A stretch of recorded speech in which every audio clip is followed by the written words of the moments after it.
America में green card process अब सिर्फ डॉक्यूमेंट्स और एलिजिबिलिटी तक लिमिटेड नहीं रह गया। कई एप्लीकेंट्स के सामने अब ऐसे सवाल भी आ रहे हैं जिनका सीधा रिलेशन उनके इमिग्रेशन पाथ की चॉइस से है। खास करके ये कि उन्होंने कॉन्सुलर प्रोसेसिंग को बाईपास क्यों किया। आज इस वीडियो में हम समझेंगे यूएससीआईएस ऑफिसर्स ऐसे सवाल क्यों पूछ रहे हैं, लीगल प्रोसेस क्या कहता है, इंडियन एप्लीकेंट्स को किन बातों का ध्यान रखना चाहिए और ग्रीन कार्ड एप्लीकेशन के दौरान किस तरह की गलतफहमियों से बचना बहुत ज्यादा जरूरी है। तो चलिए फिर जल्दी से वीडियो को शुरू करते हैं। हाय, मेरा नाम है वर्षा दुबे और आप मुझे देख रहे हैं एनबीटी टेक एड पर। हाल ही में इमिग्रेशन लॉयर्स ने बताया कि कुछ यूएससीआईएस ऑफिसर्स अब ग्रीन कार्ड एप्लीकेंट से ये पूछ रहे हैं कि उन्होंने कॉन्सुलर प्रोसेसिंग को क्यों बाईपास किया। ये सवाल इंटरव्यू या केस रिव्यू के दौरान सामने आ रहा है और इसका मकसद एप्लीकेंट की इमिग्रेशन हिस्ट्री और डिसीजन मेकिंग को समझना होता है। असल में यूएस इमिग्रेशन सिस्टम में ग्रीन कार्ड पाने के दो मेन तरीके होते हैं।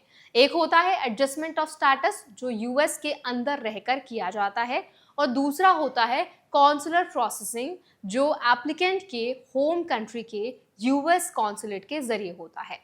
अब ऑफिसर्स ये समझने की कोशिश कर रहे हैं कि एप्लीकेंट्स ने कॉन्सुलर जो रूट है उसकी बजाय एडजस्टमेंट ऑफ स्टेटस क्यों चुना।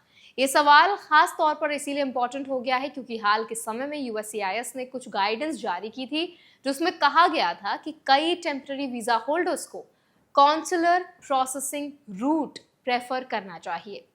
बाद में ये साफ किया गया कि एडजस्टमेंट ऑफ स्टेटस एप्लीकेशंस को केस बाय केस बेसिस पर देखा जाएगा।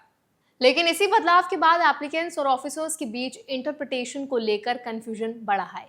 अब सबसे जरूरी बात यह है कि सवाल पूछे जाने का मतलब ये नहीं है कि एप्लीकेशन गलत है। इमिग्रेशन अटॉर्नीज के अनुसार ये एक क्लैरिफिकेशन स्टेप हो सकता है जिसमें ऑफिसर्स ये समझना चाहते हैं कि एप्लीकेंट ने कौन सा लीगल रूट चुना और क्यों चुना। लेकिन अगर आंसर अनक्लियर होता है या डॉक्यूमेंटेशन मैच नहीं करता तो केस पर एक्स्ट्रा स्क्रूटनी बढ़ सकती है। यहाँ पर इंडियन एप्लीकेंट्स के लिए सबसे जरूरी बात समझनी होती है कि यूएस इमिग्रेशन सिस्टम में हर चॉइस का रिकॉर्ड इम्पैक्ट करता है। चाहे एडजस्टमेंट ऑफ स्टेटस हो या कॉन्सुलर प्रोसेसिंग, दोनों रूट्स लीगली वैलिड हैं, लेकिन एप्लीकेंट को ये क्लियरली जस्टिफाई करना होता है कि उसने कौन सा पाथ क्यों चुना।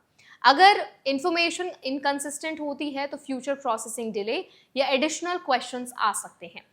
इमिग्रेशन एक्सपर्ट्स का भी कहना यह है कि कई एप्लीकेंट्स ये सोच लेते हैं कि कॉन्सुलर प्रोसेसिंग बाईपास करना सिर्फ कन्वीनियंस का डिसीजन है, लेकिन ऑफिसर्स इसे केस इवैल्यूएशन का हिस्सा मान सकते हैं। इसका मतलब यह है कि एप्लीकेंट के स्टेटस हिस्ट्री, वीजा टाइमलाइन और एलिजिबिलिटी डिसीजंस को डिटेल में देखा जाता है।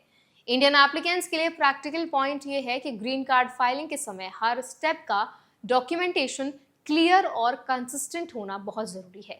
अगर एप्लीकेंट यूएस में है और उसने एडजस्टमेंट ऑफ स्टेटस चुना है तो उसके सपोर्टिंग डॉक्यूमेंट्स और वीजा हिस्ट्री पूरी तरह मैच करनी चाहिए। अगर कॉन्सुलर प्रोसेसिंग से शिफ्ट किया गया है तो उसका रीजन भी क्लियरली एक्सप्लेन्ड होना चाहिए।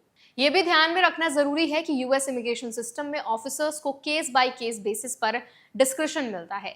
इसका मतलब है कि हर केस अलग तरीके से इवैल्यूएट किया जा सकता है, इसीलिए एक ही तरह का आंसर हर एप्लीकेंट के लिए काम नहीं करता। ट्रांसपेरेंसी और कंसिस्टेंसी यहाँ सबसे मजबूत फैक्टर बन जाते हैं। इस पूरे डेवलपमेंट से एक बड़ा मैसेज निकलता है। ग्रीन कार्ड प्रोसेस अब सिर्फ फॉर्म फाइलिंग नहीं रह गया है, बल्कि डिसीजन मेकिंग और डॉक्यूमेंटेशन क्लैरिटी भी उतनी ही इम्पोर्टेंट हो गई है। यूएससीआईएस अब एप्लीकेंट्स के ओवरऑल इमिग्रेशन बिहेवियर को भी अंडरस्टैंड करने की कोशिश कर रहा है, खासकर ये कि उन्होंने कौन सा लीगल रूट क्यों चुना है। फिलहाल रूल्स वही हैं, लेकिन स्क्रूटनी ज्यादा डिटेल्ड हो गई है।